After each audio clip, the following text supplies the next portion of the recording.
할렐루야. 부활하신 주님의 성호를 찬송을 드립니다. 오늘은 4월 15일 2020년 수요 저녁 예배로 저희들 모였습니다. 제가 오늘 하나님의 말씀을 한 절 봉독하길 원합니다. 요한복음 20장 19절에서 23절까지를 봉독해 올리겠습니다. 신약성경 184페이지입니다. 이날 곧 안식 후 첫날 저녁 때에 제자들이 유대인들을 두려워하여 모인 곳의 문들을 닫았더니 예수께서 오사 가운데 서서 가라사대 너희에게 평강이 있을지어다. 이 말씀을 하시고 손과 옆구리를 보이시니 제자들이 주를 보고 기뻐하더라. 예수께서 또 가라사대 너희에게 평강이 있을지어다. 아버지께서 나를 보내신 것 같이 나도 너희를 보내노라. 이 말씀을 하시고 저희를 향하사 숨을 내쉬며 가라사대 성령을 받으라. 너희가 누제든지 사하면 사여질 것이요 누제든지 그대로 두면 그대로 있으리라 하시니라. 아멘. 하나님 감사합니다. 부활의 첫 열매가 되어서 우리에게 산 소망이 되어주셨고 또 우리는 부활하신 주님을 만남으로 땅끝까지 가서 우리 주 예수 그리스도 하나님의 아들을 선포할 수 있도록 은혜 주심을 감사드립니다. 이 땅 위에 코로나 바이러스로 말미암아 수많은 영혼들이 고통을 당하고 있습니다.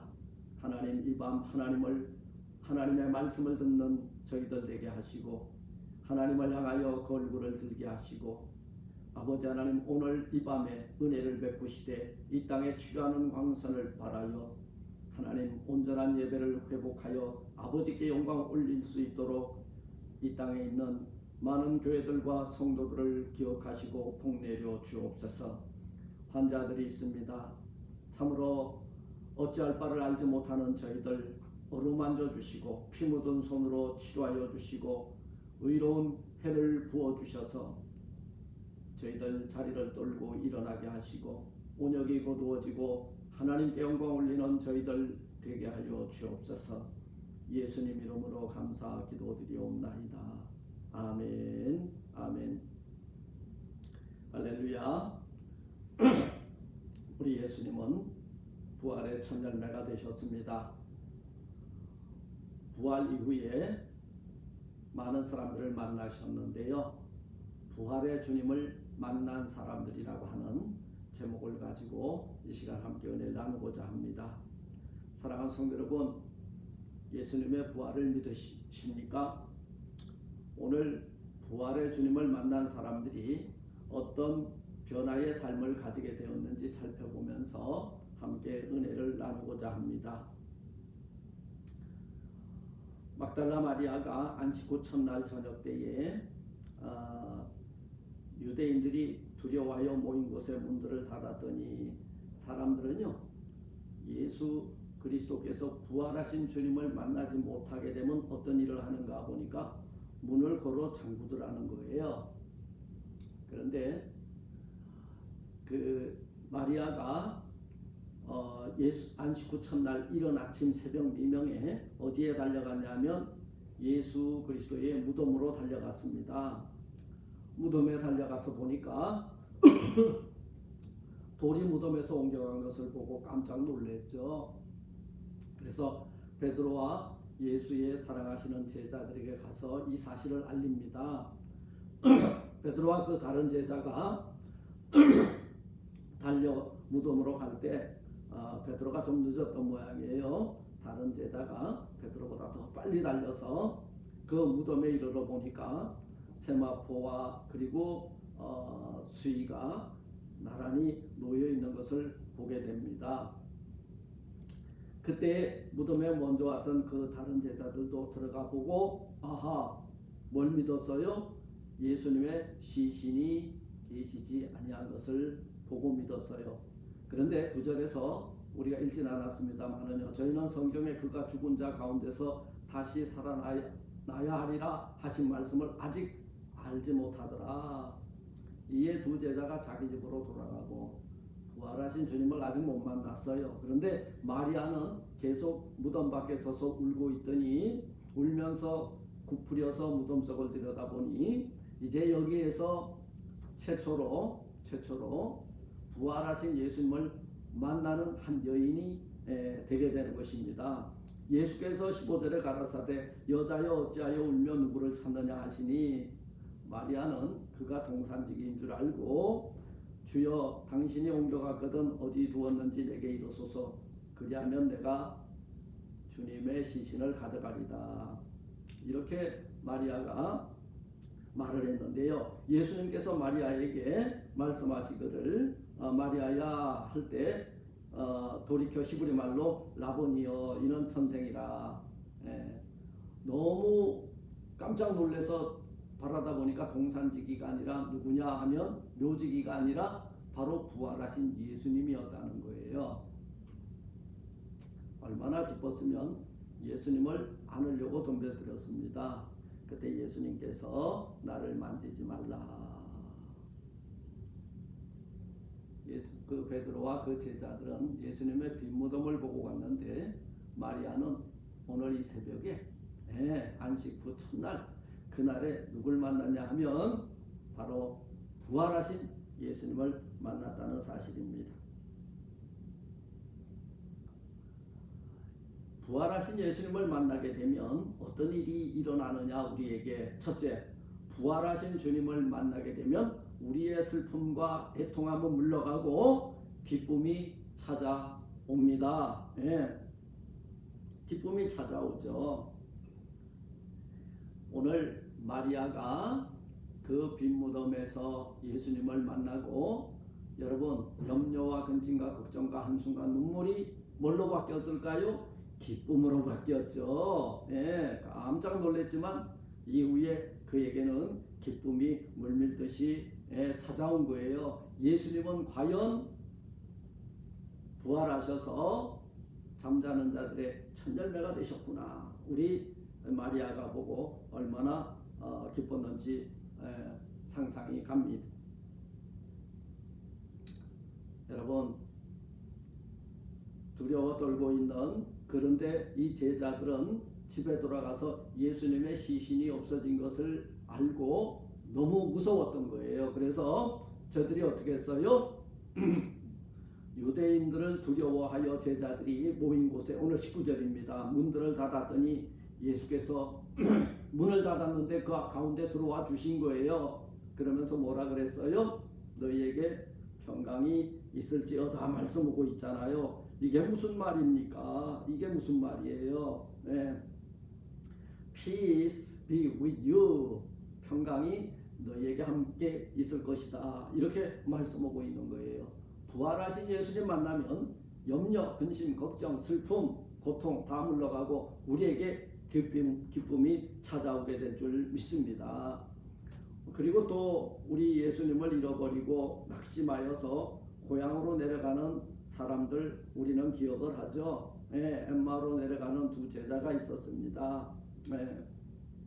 그런데 그들이 낙심해서 이제 고향으로 내려가고 있을 때 그 길을 엠마로 내려가는 그 길에 우리 주님이 그들과 함께 동행하셨다는 거예요. 그래서 우리 주님께서 저들에게 말씀을 풀어줄 때에 눈이 떠지고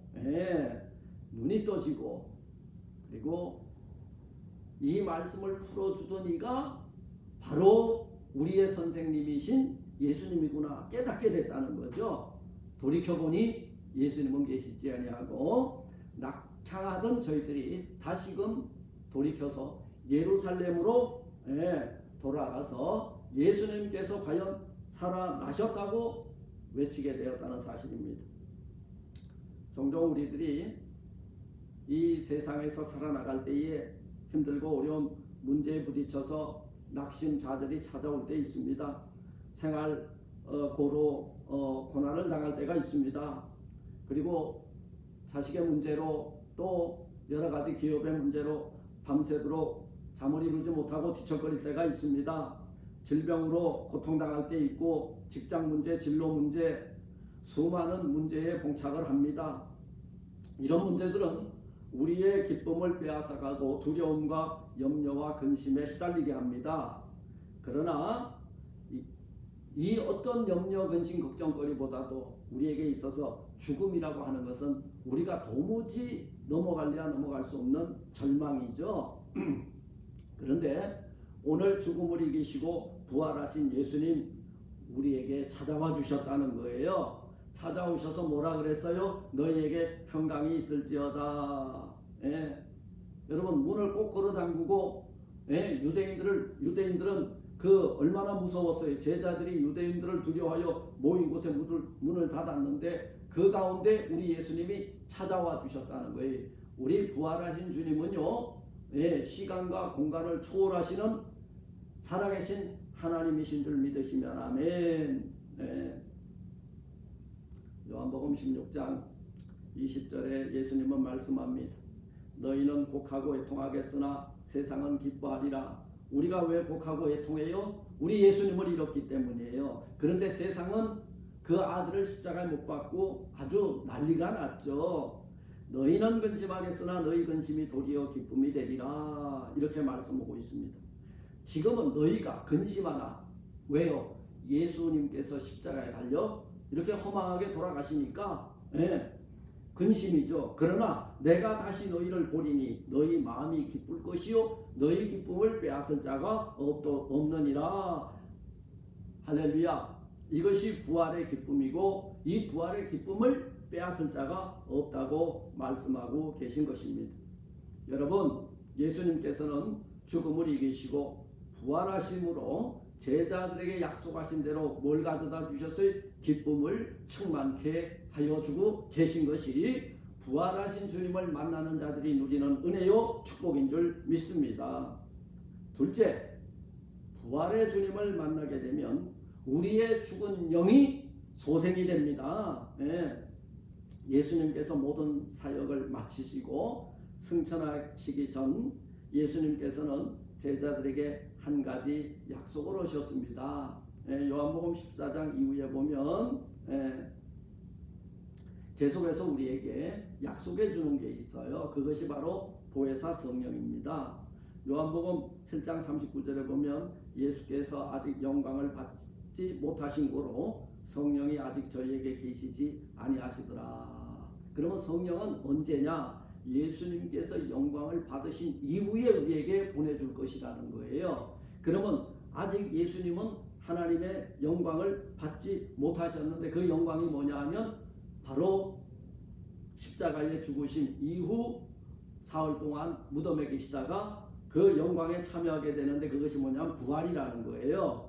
그래서 예수께서 아직 영광을 받지 못하신 고로 성령이 아직 저희에게 계시지 아니하더라. 성령이 우리에게 계시지 않으면 우리는 힘이 없어요. 능력도 없고요. 깨닫는 것도 없어요. 그래서 이 영광이라고 하는 말은 예수님의 부활을 의미하는 것입니다. 그래 예수님께서 부활하심으로 제자들에게 이제는 그 오늘 뭐라 그래요? 저희를 향하여 숨을 내쉬며 가라사대 성령을 받으라. 성령을 받으라. 이 성령을 받으라 말씀했잖아요. 이 성령은 능력이에요. 우리를 카운셀링 해줄 뿐이고 우리를 도와줄 뿐이고 우리를 위로해 줄 뿐이고 우리 안에 계셔서 우리를 대적하는 모든 것들을 이겨낼 수 있는 힘의 근원이 된다는 거예요. 그래서 숨을 내쉰다 이 말씀은 창세기 2장 7절에 보면 우리 인생을 만드실 때 하나님께서는 진흙을 빚어서 그리고 사람의 모양을 만들고 그 코에 생기를 불어넣으실 때 사람 곧 생명이 된지라 사람 곧 생명이 된지라 그랬는데요. 이 생기의 영이 들어가기 전에는 우리는 흙에 불과했던 거예요. 그런데 우리의 코를 통해서 하나님의 거룩한 생명의 입김이 들어오니까 우리가 비로소 하나님의 형상과 모양대로 지음을 받은 인생이 되었다는 이야기입니다. 그래서 우리가 이 성령을 받게 되면 첫째 어떤 일을 하느냐 하면 하나님의 창조 사역에 동참할 수 있어요. 그리고 이 성령의 보증으로 말미암아 그 양자의 영을 입어 하나님의 아들, 우리가 하나님을 아버지라 부를 수 있는 자리까지 나가게 된다는 거예요. 그러므로 이 부활은요, 우리 성도들이 성도들의 잠자는 심령을 깨어나게 하는 날입니다. 예. 의식적으로 부활절을 기념할 것이 아니라 내 영이 살아 하나님의 영광을 찬송하는 그날, 부활하신 예수님과 함께 우리의 영이 살아나는 그날, 그러기 위해서는 바로 우리 예수님이 오늘 이 자리에 오셔서 숨을 내쉬며 가라사대 성령을 받으라 할 때 아멘, 성령 충만함을 받아서 여러분 우리를 에워싸고 있는 이 모든 세력들과 싸워 이기는 힘있는 성도들이 되시기를 주님의 이름으로 축원을 드립니다. 성령 받으면 내 삶에 여러분 고민과 염려와 근심 걱정은 물러가고 기쁨과 감동이 차고 넘치게 될 줄 믿습니다. 성령을 받으면 권능을 받아서 증인의 삶을 살게 될 줄 믿습니다. 여러분 성령을 받으면 부활하신 주님을 증거하며 살게 될 줄 믿습니다. 잠자는 심령들 깨어나야 됩니다. 부활의 주님이 여러분 오셔서 우리가 잠자고 있던 내 영을 깨어나게 해 주실 줄 믿습니다. 오늘 간절히 구합시다. 나에게도 성령을 부어 주옵소서. 셋째, 부활하신 주님을 만나면 의심과 염려, 걱정은 물러가고 우리 안에 믿음이 생기게 된다 말씀드립니다. 예수님께서 부활하신 후 제자들에게 나타나셨을 때 예수님의 제자 도마도 마침 그 자리에 있었습니다. 다른 제자들이 우리가 주님을 만났다 보았다 그 소식을 들었을 때 도마는 믿지를 못했어요. 그리고 말하기를 내가 그 손의 못자국을 보며 내 손가락을 그 못자국에 넣으며 내 손가락을 그 옆구리에 넣어보지 않고는 믿지 아니하겠노라. 이로써 도마가 한 가지 별명을 얻게 되죠. 바로 의심 많은 도마다 이런 이야기를 듣게 됩니다. 그런데요, 오늘 우리가 주를 보았어, 내가 주님을 만났어 말할 때 도마의 반응이 이렇게 내가 그 손에 못자국을 보고 그리고 그 못자국에 내 손을 넣고 옆구리에 넣어보지 않고는 믿지 않겠다. 그리고 8해가 지났을 때 예수님께서 바로 나타납니다. 그때 도마는 마치 그 자리에 있었습니다. 예수님께서 너에게 평강이 있을지어다 말씀하신 후 특별히 도마에게 말씀하시죠. 도마야, 내 손가락을 이리 내밀어 내 손을 보고 내 손을 내밀어 내 옆구리에 넣어 보아라. 그래서 믿음 없는 자가 되지 말고 믿는 자가 되어라. 그때 비로소 도마는 뭐가 열렸어요? 눈이 열렸어요. 영안이 열린 거예요. 나의 주이시며 나의 하나님이시니다 고백할 수 있다는 거죠. 여기에서 이게 그 유명한 두 가지 고백이 있는데요. 주는 그리스도시요 살아계신 하나님의 아들이십니다. 베드로의 고백이죠. 베드로가 우리 주 예수 그리스도가 하나님의 아들이심을 증거했다면 이 도마는 나의 주시며 나의 하나님이시다 이 말은요, 부활하신 주님이 부활하신 주님을 증거하는 믿음의 고백으로 저는 받습니다. 여러분, 도마와 같이 우리가 의심하고 있다면 오늘 부활하신 주님의 못자국을 보고 그리고 부활하신 주님의 옆구리에 손을 넣어보면서 나의 주시며 나의 하나님이시다 고백할 수 있는 저와 여러분들이 되시기를 주님의 이름으로 부탁을 드립니다. 사랑하는 성도 여러분, 의심하는 도마, 저 같으면 제껴버렸을 것 같아요. 그러나 도마에게 믿음을 주시기 위해서 다시 찾아오시고 만나주시고 믿음을 주시고자 증거물을 보여주신 우리 주님을 상고해 봅니다. 믿음 없는 자가 되지 말고 믿는 자가 되어라. 주님은 오늘도 의심하는 저와 여러분들에게 찾아와 말씀합니다. 믿음 없는 자가 되지 말고 믿는 자가 되어라. 여러분, 우리가 이 부활주의를 보내면서 부활하신 주님을 만나면 우리의 믿음에 의심은 물러가고 참된 믿음의 자리에 우뚝 서게 될 줄 믿습니다. 그리고 부활의 주님을 만나게 되면 우리 죽은 영이 여러분 그 숨을 내쉬며 가라사대 성령을 받으라 할 때 그 성령 받아 여러분 능력 있는 그리고 우리 그 소멸되었던 영혼이 소생함을 입게 될 줄 믿습니다. 이것이 힘이에요. 그리고 첫째는 부활한 주님을 만나게 되면 슬픔이 물러가고 기쁨이 물밀듯이 찾아온다 말씀을 드리면서 오늘 말씀을 맺고자 합니다. 사랑하는 성도 여러분, 예수님께서 오늘 말씀하십니다. 너는 나를 본고로 믿느냐? 보지 못하고 믿는 자들은 복되도다. 오늘 부활하신 주님 말씀합니다. 믿음 없는 자가 되지 말고 믿는 자가 되라. 왜 믿지 못하는가? 왜 보고만 믿으려고 하는가? 보지 못하고 믿는 것이 더 복되다고 하는 우리 살아계신 그리고 살아나신 부활의 천절매 되신 주님의 음성을 듣는 저와 여러분들이 되시길 바랍니다. 여러분 살아계신 우리 주님을 만날 때 두려움의 변화에 기쁨되고 우리의 죽은 영이 소생함을 입고 그리고 참 믿음의 사람이 되어서 의심은 물러가고 참된 믿음의 반석 위에 우뚝 서서 하나님의 기쁨, 하나님의 영광을 드러내며 그리고 부활하신 주님과 함께 동행하는 부활의 둘째 열매 다 되시기를 주님의 이름으로 축원을 드립니다. 아멘. 하나님 감사합니다. 우리의 생각 속에 우리의 환경 속에 우리의 상식 속에 부활이라고 하는 것이 어찌 자리 잡을 수 있겠나이까? 오직 믿음입니다. 의심하지 말고 믿는 자가 되어서 우리 주님의 부활의 둘째 열매로 참여하는 저희 모두가 되게 하옵소서. 예수님 이름으로 감사하기로 드리옵나이다. 아멘. 우리 주님이 가르치신 기도로 모든 순서를 마칩니다. 하늘에 계신 우리 아버지여, 이름이 거룩히 여김을 받으시오며 나라 임하옵시며 뜻이 하늘에서 이룬 것 같이 땅에서도 이루어지리다. 오늘날 우리에게 요한 양식을 주옵시고 우리가 우리에게 죄진 자를 사해 준 것 같이 우리 죄를 사하여 주옵시고 우리를 시험에 들게 하지 마옵시고 다만 악에서 구하옵소서. 대개 나라와 권세와 영광이 아버지께 영원히 있사옵나이다. 아멘. 아멘. 아멘. 할렐루야. 3일 동안도 우리 주님과 부활하신 주님과 동행하시면서 부활의 증인으로 여러분 죽어가는 우리 이웃들에게 부활의 기쁨을 나눠주는 부활의 증인으로 사시기를 주님의 이름으로 부탁을 드립니다. 샬롬.